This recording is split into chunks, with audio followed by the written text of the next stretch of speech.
मुझे माफ कर दो, मुझे माफ कर दो। पीछे पड़ी स्वर्ण मुद्राएं ले लो, मेरे गहने ले लो और मुझे माफ कर दो। तुम कहोगे कि तुम्हें और धन चाहिए तो मैं इस वन में आके छोड़ दूंगा, पर मुझे छोड़ दो।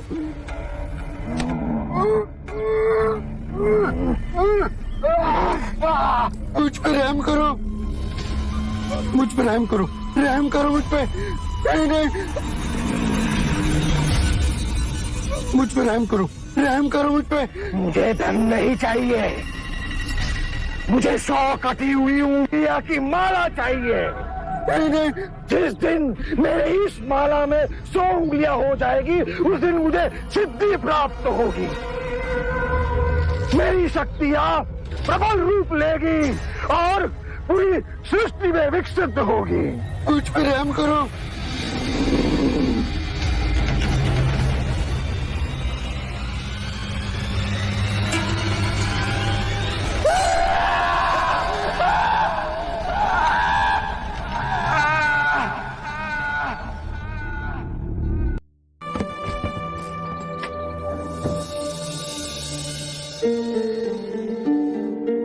अंदर आइए। शाक्यमुनि, माफ करना, पर आप इस वक्त बाहर नहीं जा सकते। उंगली माल श्रावस्ती की सीमा पर देखा गया है। पूरे गांव के लोग डरकर अपनी खिड़की और किवाड़ बंद करके बैठे हैं। कौन है ये उंगली माल और उससे इतना भय किस कारण से? उंगली माल एक राक्षस है। उसे जो भी मानुष मिलता है, बच्चा, वृद्ध, स्त्री या सन्यासी, वो किसी को भी जीवित नहीं छोड़ता। महाराज प्रसन्नजीत के सिपाही भी उससे डरते हैं, वो भी उसे ना पकड़ पाए। धन के लालच में? नहीं, धन का उसे कोई लालच नहीं है। वो जब भी किसी प्राणी पर वार करता है, उसकी उंगली काटकर अपने गले की माला बनाता है, इसीलिए उसका नाम उंगली माल पड़ गया। और ये भी सुना है कि 100 उंगली की माला बनाकर जब वो अपने गले में बांधेगा, उसकी विनाशक शक्तियां बढ़ जाएंगी। आभार आपका, आपने मुझे उसके बारे में बताया। मुनि जी, आप बाहर न जाएं, वो आप पर भी वार कर सकता है। भय से अपनी राह छोड़ दूं,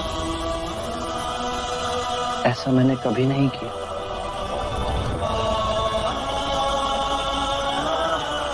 मुझे भिक्षा मांगते देख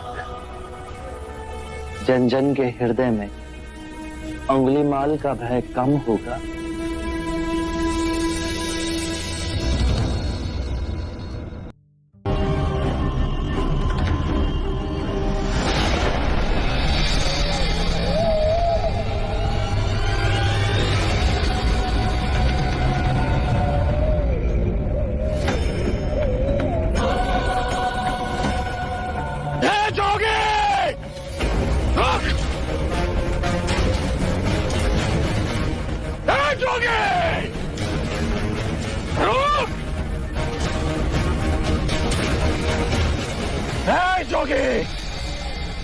मेरे आदेश देने के बाद भी तू रुका क्यों नहीं? मैं तो बहुत पहले ही रुक चुका हूं, तुम ही नहीं रुके। तुझे मुझसे भय नहीं लग रहा? मैं आदि मानव हूँ। नहीं, तुम मानव हो।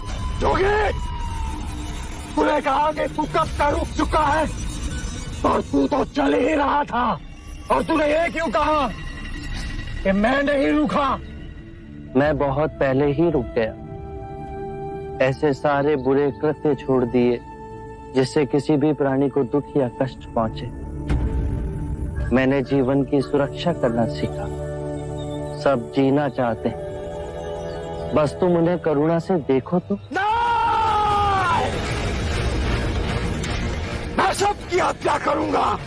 मानव में न प्रेम है न करुणा है, सिर्फ छल और कपट है। तुम्हें लोगों ने बहुत दुख दिया है उंगली माल। क्रूरता व्यक्ति अज्ञान के कारण ही करता है। घृणा, द्वेष, ईर्ष्या, मोह, माया, ये सब अज्ञान की ही संतान है। और वो व्यक्ति ही है जिसमें दया, करुणा, सद्भाव और समझ का उदय भी होता है। अंगुलीमाल, यदि इस जीवन में क्रूर और निष्ठुर लोग हैं तो दयावान भी हैं। बस अपनी आंखों से ये अंधेपन का पर्दा हटा के देखो। तुम और व्यक्ति जैसे नहीं हो। मैं हर व्यक्ति जैसा ही हूँ, बस जागृत हो ये सिद्ध कर रहा हूँ कि हर व्यक्ति में जागने की क्षमता है। मेरा मार्ग क्रूरता को निर्बलता में परिवर्तित करता है। तुम घृणा के पथ पर बस इस क्षण रुक जाओ। तुम भी दया और करुणा के पथ पे चल सकते हो अंगुलीमाल। तुम वही हो जिन्हें लोग बुद्धा कहते हैं, जो लोगों को मुक्ति के मार्ग पर चलना सिखाता। मैं बहुत दूर निकल चुका हूं। मैंने बहुत हत्याएं की है। अब मेरे लिए रुकना असंभव है। असंभव कुछ नहीं, जब आंखें खुले तभी सवेरा। मैं पुनः जीवन की ओर नहीं मुड़ सकता। बहुत देर हो चुकी। तुम में इतनी चेतना है कि जो तुमने किया था वो बुरा था। इसका अर्थ है कि तुम में इतनी समझ है कि क्या बुरा है और क्या अच्छा है। अंगुलीमाल, जिस दिन से तुमने अच्छा कार्य शुरू किया उस दिन से तुम्हारा नया जीवन शुरू हो जाएगा। मैं कितने भी अच्छे कार्य करूं, लोग मुझे उसी दृष्टिकोण से देखेंगे और मुझे चैन से जीने नहीं देंगे। यदि तुमने हिंसा का मार्ग छोड़ा तो मैं तुम्हें मार्ग दिखलाऊंगा। तुम्हारा संरक्षण करूंगा। तुम्हें लोगों की घृणा से बचाऊंगा। बस पहला पग तुम्हें ही उठाना है। ये हो सकता है? अवश्य हो सकता है। तुम में असामान्य बुद्धि है अंगुलीमाल। तुम आत्मज्ञान के पथ पे बहुत आगे जाओगे।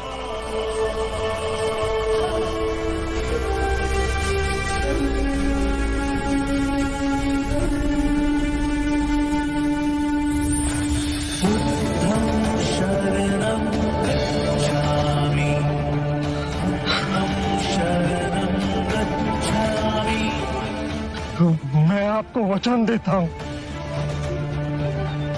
मैं सारे बुराई के रास्ते छोड़ दूंगा। आपके पीछे करुणा के पथ पर चलना सीखूंगा। कृपया कृपया मुझे आपका शिष्य बना दीजिए।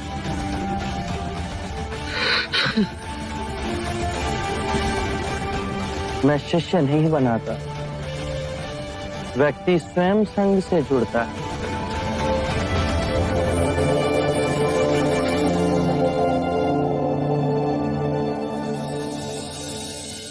क्या? सिद्धार्थ नहीं महाराज, शाक्य मुनि गौतम बुद्ध। ये सूचना सत्य नहीं हो सकती। सत्य है महाराज। बुद्ध की दृष्टि मात्र पड़ते ही अंगुलीमाल जैसा राक्षस सहजता से उनका भिक्षु बन गया। मैं नहीं मानता। अपना प्रचार करने हेतु सिद्धार्थ ने झूठा समाचार उड़ाया। ऐसे क्या निहार है? क्षमा करें महाराज, सिद्धार्थ तो बुद्ध बन गए और आप अब भी उनके विरुद्ध मन में गड़ी भास ना निकाल सके। आप जब वो सिद्धार्थ थे तब भी अनूठे ही थे महाराज। हम तो उनके परम शत्रु थे, तब भी उन्होंने 2 बार हमें जीवन दान दिया। बस एक भक्षक को रक्षक बना दिया, तो इसमें आश्चर्य की कोई बात नहीं है महाराज। हमारे जीते जी एक व्यक्ति का इतना बड़ा रूपांतरण हुआ है। वो तत्व से बुद्ध बन गया ये चमत्कार ही तो है महाराज। अंगुली माल का ये हृदय परिवर्तन जब तक हम स्वयं न देख लें, विश्वास न होगा। सांप 100 रूप धर ले, फिर भी वो डसता अवश्य है।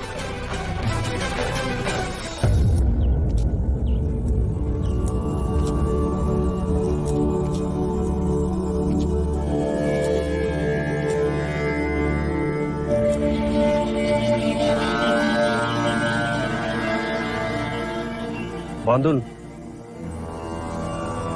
इतनी अधिक शांति की अनुभूति मुझे जैतवन में पहले कभी नहीं।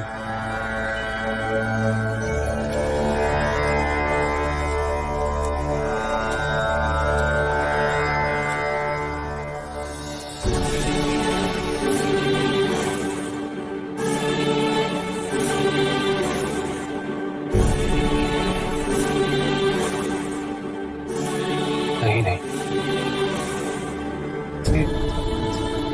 ये सिद्धार्थ नहीं, ये तो कोई देवता है।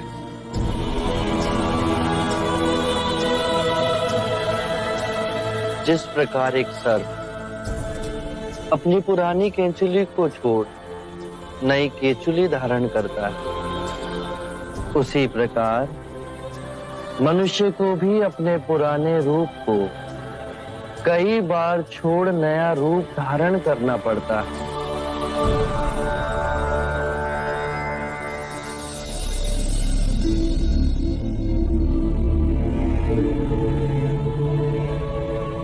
आइए कौशल नरेश, स्वागत है आपका।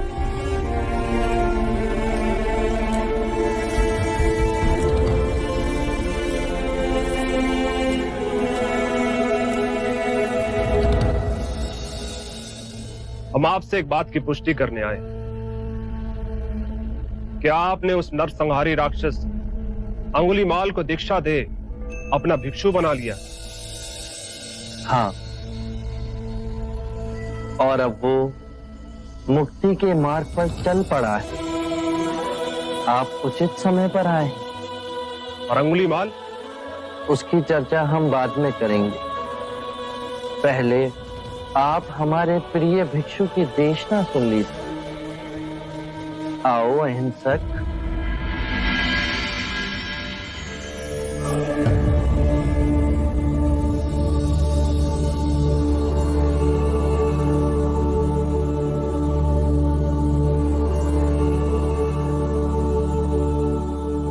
बुद्ध कहते हैं,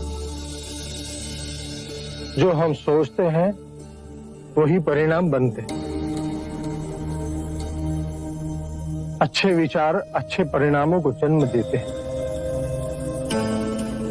बुरे विचार बुरे परिणामों को। यही प्रकृति का नियम है। व्यक्ति का सबसे बड़ा शत्रु उसका अपना मन है, जो जिधर चाहे जो चाहे उस व्यक्ति से अनुचित कार्य करवा सकता है।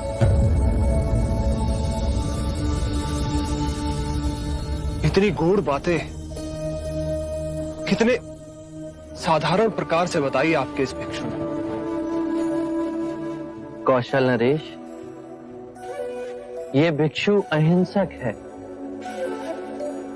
दीक्षा से पूर्व लोग इन्हें ही अंगुलीमाल कहते थे।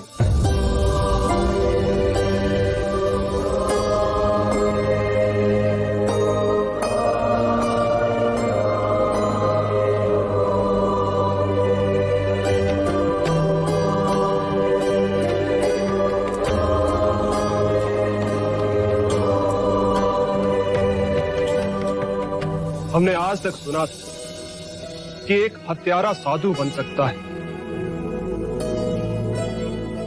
पर आज अपनी आंखों से देख हमारा रोम रोम सिहर उठा। अंगुलीमाल, हम तुम्हें जीवन दान और स्वतंत्रता देते हैं। महाराज, आप दयालु हैं। नहीं, दया और करुणा की मूर्ति तो स्वयं शाक्य मुनि गौतम बुद्ध। मानवता के इतिहास में अपराधियों को दंड दे उन्हें सुधारने का प्रयत्न तो किया गया, पर अपराधी के हृदय में ये क्रांति केवल गौतम बुद्ध ही ला सकते। अंगुलीमाल डाकू और बुद्ध की कहानी। एक समय की बात है, भारत के जंगलों में अंगुलीमाल नाम का एक खतरनाक डाकू रहता था। वो इतना क्रूर था कि हर इंसान को मारकर उनकी उंगलियां काट लेता और उनसे माला बनाकर पहनता था। उसकी दहशत से गांव के लोग कांपते थे। एक दिन महात्मा बुद्ध उसी जंगल से गुजर रहे थे। गांव वालों ने उन्हें चेतावनी दी, भगवान, उस रास्ते मत जाइए, अंगुलीमाल बहुत निर्दयी है। लेकिन बुद्ध ने मुस्कुराकर कहा, डर को करुणा से हराया जा सकता है। बुद्ध जंगल में आगे बढ़े। अंगुलीमाल ने उन्हें दूर से देखा और सोचा, ये व्यक्ति तो मेरे पास बिना डरे चला आ रहा है, इसे मारकर मेरी माला पूरी हो जाएगी। अंगुलीमाल ने बुद्ध को रुकने के लिए कहा, लेकिन बुद्ध शांति से चलते रहे। गुस्से में अंगुलीमाल ने चिल्लाकर कहा, तुम क्यों नहीं रुकते? बुद्ध ने उत्तर दिया, मैं तो रुका हुआ हूं अंगुलीमाल, लेकिन तुम कब रुकोगे? तुम हिंसा और क्रोध में डूबे हो। क्या तुमने कभी सोचा है कि इसका अंत क्या होगा?